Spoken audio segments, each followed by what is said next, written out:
மேடையில் இருக்கக்கூடிய பெரியவர்களுக்கும் நண்பர்களுக்கும் என்னுடைய வணக்கம். அண்ணனே நல்லா மொத்தம் சொல்லிடலாங்க.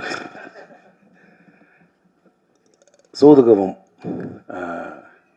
நான் அதில் ஒரு கேரக்டர் பண்ணேன். எனக்கு ரொம்ப ஒரு பெரிய ஒரு பேர் வாங்கி கொடுத்த படம். ஒரு ஒரு வில்லனாக நெகட்டிவ் கேரக்டர் பண்ணிக்கிட்டு இருந்தப்போ ஒரு ஹியூமரும் பண்ண முடியும் அப்படின்னு ஒரு தெரிய வச்ச படம். இந்த நேரத்தில் நலன் நம்ம வந்து ஞாபகப்படுத்திக்கிறேன். நலன் குமாரசாமி, விஜய் சேதுபதி அவங்களாம் சேர்ந்து ஒரு பெரிய ஹிட்டு கொடுத்தாங்க சூதுகவும். அதனோடைய இன்னொரு வெர்ஷன் பார்ட் 2. ஆனால் அதில் வந்து வேறு ஜானர். இதையும் வந்து சிவிகுமார் சாரும் உடன் சேர்ந்து தங்கராஜ் சாரும் தயாரிச்சிருக்காங்க. இந்த படம் அதே மாதிரி ஃபுல் ஃபன்னாக ஒரு ஹியூமராக இருக்கும். ஏன்னா வந்து நீங்கள் இந்த டீச்சர் பார்த்துருப்பீங்க, தெரிஞ்சிருக்கும். அதே மாதிரி சிவா சார் காமெடியில் வந்து சொல்லவே வேணாம். நிறைய இந்த படத்தில் full and full out note ஃபுல்லாகவே காமெடி தான், வேறு எதுக்குமே வேலையே இல்லை.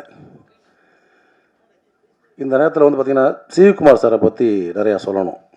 ஏன்னா வந்து இப்போ சூதுகவும் எடுத்துகிட்டு அதோடைய பார்ட் 2 எடுத்திருக்காரு. நிறைய புதுமுக இயக்குநர்கள், நடிகர்களை அறிமுகப்படுத்திருக்காரு தமிழ் சினிமாவுக்கு. எப்படி சொல்லணும்னா, ஒரு 90 காலகட்டங்களில் ஒரு ஆவத்தூர் ஃபிலிம்ஸுக்கு வந்து எப்படி திரைப்படக் கல்லூரி மாணவர்களுக்கு வந்து ஒரு பெரிய ஒரு கேட்டாக இருந்துச்சோ, அதே மாதிரி 2000s பார்த்திங்கன்னா ஷார்ட் ஃபிலிம்ஸ் பண்ண இயக்குநர்கள் நிறைய பேரை வந்து புது புது கண்டென்ட்டோட டைரக்டர் ஆக்கினது வந்து குமார் சார் தான். ஏன்னா வந்து நீங்கள் சில படங்கள்லாம் வந்து ஸ்கிரிப்டாக படித்தாலுமே புரியாது, கதையாக சொன்னாலுமே புரியாது, ஸ்க்ரீனில் எடுத்து பார்த்தா தான் தெரியும். அந்த மாதிரி படங்கள் தான் நிறைய எடுத்திருக்காரு. நீங்கள் பீஸாலாம் சொன்னால் புரியாது. சூதுகம்லாம் அதே மாதிரி பார்ட் 1லாம் சொன்னால் புரியாது. ஆனால் அதை புரிஞ்சுக்கிட்டு அந்த டைரக்டருக்கு வாய்ப்பு கொடுத்து மிகப்பெரிய ஒரு ட்ரெண்ட் செட்டர் ஏற்படுத்தின ஒரு தயாரிப்பாளர். அதே மாதிரி இன்னமும் நிறைய அதே மாதிரி நீங்கள் பார்த்தீங்கன்னா தெரியும், எடிட்டர் ஆகட்டும், ஆர்ட் டைரக்டர் ஆகட்டும், கேமராமேன் ஆகட்டும், வரக்கூடிய இளைய தலைமுறைக்கு நிறைய வாய்ப்பு கொடுத்துக்கிட்டே இருக்கார். அதுக்கு ரொம்ப தேங்க்ஸ் சார். மென்மேலும் அதே மாதிரி நிறைய ஆர்டிஸ்ட்டுகளையும் டெக்னீஷியன்ஸையும் நீங்கள் வந்து அறிமுகப்படுத்திகிட்டே இருக்கணும். அதே மாதிரி இந்த படத்தோட இயக்குனர் அர்ஜுன் ரொம்ப ஒரு கடுமையான உழைப்பாளி, ரொம்ப சின்சியரான ஒர்க்கர்.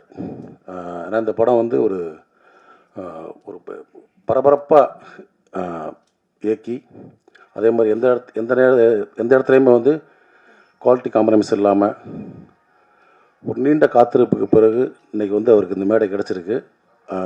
இதை மாதிரி இன்னும் பல மேடைகள் அவர் சந்திக்கணும். அதுக்கு என்னுடைய வாழ்த்துக்கள். ஏன்னா வந்து ஒரு ஹியூமர் படம் பண்ணுறதுன்னு வந்து ஒரு சாதாரணம் கிடையாது. ஒரு நார்மலான ஒரு கமர்ஷியல் ஃபிலிம்ஸு அதெல்லாம் பண்ணிடலாம். ஒரு காமெடின்றது வந்து ரொம்ப தேட்டரில் பார்க்குறப்ப நம்ம ஈஸியாக என்ஜாய் பண்ணிடுறோம். பட் அதை வந்து எடுக்கிறது வந்து ரொம்ப நுட்பமாக கரெக்டான மீட்டரோடு எடுக்கணும். அதை நான் பார்த்த வரைக்கும் பார்த்திங்கன்னா அர்ஜுன் வந்து ரொம்ப கரெக்டாக எடுத்தாப்புல. எது தேவை எது தேவையில்லை அப்படின்னு சொல்லிட்டு ரொம்ப ஒவ்வொரு காட்சியிலுமே பிரமாதம் எடுத்திருந்தாப்புல. நிறைய அவருக்கு வந்து ஏற்கனவே ஒரு படம் பண்ணியிருக்காரு, அதுவும் அடுத்து ரிலீஸ் ஆக போகுது. அது படம் பண்ணி ஒரு 7 years ஆச்சு. அதுக்கப்புறம் இந்த படம். ஸோ அவருடைய காத்திருப்புக்கு வந்து ஒரு பெரிய பலன் கிடைக்கும். அதே மாதிரி அவருடைய குடும்பத்தாருக்கு, ஏன்னா வந்து ஒரு டைரக்டரோட பெயின் இருக்குல்ல, அது வந்து ஃபேமிலி ஃபஸ்ட்டு பயங்கரமாக இது பண்ணுவாங்க, ஃபேஸ் பண்ணுவாங்க, அப்புறம் ஃப்ரெண்ட்ஸ். ஸோ இந்த படத்தின் மூலிமா அவருடைய வெற்றியின் மூலிமா அவருடைய குடும்பத்தினருக்கும் அவருடைய நண்பர்களுக்கும் உறவினருக்கும் ஒரு மிகப்பெரிய ஒரு சந்தோஷத்தையும் மகிழ்ச்சியையும் இறைவன் தரணும். அதுக்கு நான் வந்து இறைவனை வேண்டிக்கிறேன். அதே மாதிரி தங்கராஜ் சார் நிறைய படங்கள் வந்து இப்போ சிவி சாரோட சேர்ந்து பண்ணுறாரு. ரொம்ப ஒரு அற்புதமான மனிதர். எங்களை ரொம்ப கம்ஃபர்ட்டாக வச்சுக்கிட்டாங்க எல்லா வகையிலையுமே. ஷூட்டிங் ஸ்பாட்லேயும் சரி, மற்ற விஷயங்களையும் சரி, எல்லாமே ரொம்ப ஹாப்பியாக வச்சுக்கிட்டாங்க. ஸோ இந்த படத்தில் நிறைய ஆர்டிஸ்ட் நடிச்சிருக்காங்க. ஹீரோயின்ஸ் வரல, அதை சொன்ன வந்தோன்னே பாய்ஸ் ஹாஸ்டல்னு சொன்னார் ஹீரோ. கருணா சார், பாஸ்கர் அண்ணன், சந்திரசேகர் சார், ராதாரவி அண்ணன், இந்த மாதிரி நிறைய ஆர்டிஸ்ட்டு பேக்கடாகவே ரொம்ப ஒரு அருமையான படம். டிசம்பர் 13 ரிலீஸ் ஆகுது. எப்படி வந்து ஒரு சூதுகம் படத்துக்கு வந்து நம்ம மீடியா நண்பர்கள் வந்து எவ்வளோ சப்போர்ட் பண்ணி ஒரு மாபெரும் வெற்றி படமாக்குனீங்களோ, அதே மாதிரி இந்த படமும் கண்டிப்பாக வந்து ரசிகர்களுக்கு ஃபேமிலியாக பார்க்கக்கூடிய ஒரு படம் தான் அது. கண்டிப்பாக இந்த படத்தை பார்த்து நல்ல ஒரு ரிவ்யூஸ் கொடுத்து மாபெரும் வெற்றி படமாக்குங்க அப்படின்னு சொல்லி நம்முடைய நண்பர்கள் அனைவரையும் கேட்டுக்கிறேன். தேங்க்யூ.